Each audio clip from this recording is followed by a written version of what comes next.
On October in the year 2023, Insomniac released the sequel to their well-received title, Spider-Man 2. Not only did it pit Spidey up against Kraven the Hunter, but we also got to see him take on Venom as well, which led to Spider-Man getting the black suit, which I'm sure for a lot of us was the main selling point of this game. Right?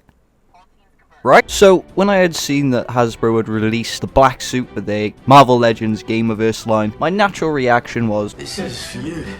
I'm a businessman. This is for you. Look, money." So that will be what I am presenting and reviewing for this video. And right off the bat with the box, it showcases us Spidey in the black suit himself, 4 interchangeable hands, and what I can only presume is a long string of gabagool on a hot day. The back of the box showcases the rest of the figures that are in this line. And unfortunately, the only other one that ever interested me was Miles's Brooklyn 2099 suit. But I know a lot of you sickos out there bought Black Cat for the jar.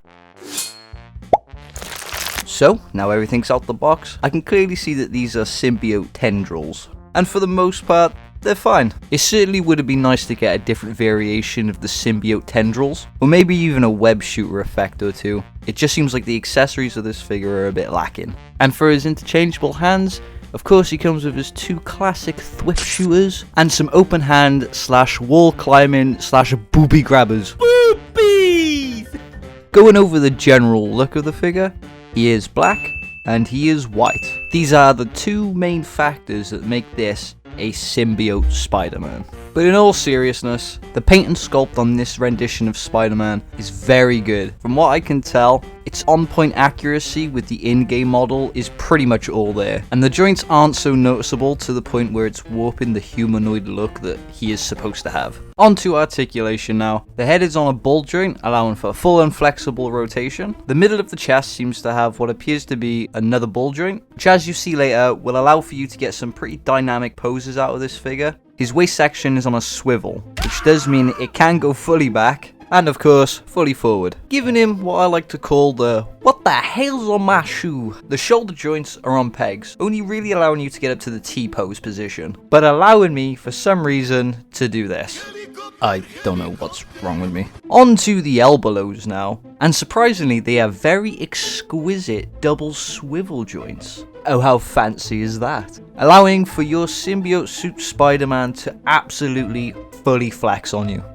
The bicep joints are on a peg. Like the head, it'll allow you to get full rotation on the upper arms. And the wrists are on swivel peg joints. I know, interesting stuff, right? And finally, his legs. The upper thighs are on ball joints, but surprisingly can't pull off a full split. The middle of the thighs are on normal pegs, and the knees, like the elbows, are on that lovely double swivel joint. And to finish up, onto the feet. They are on a pretty standard swivel joint, and thankfully all limbs including his feet have not been a problem to move into position so far, so this figure can rest knowing that he avoids the hot plunge. For now.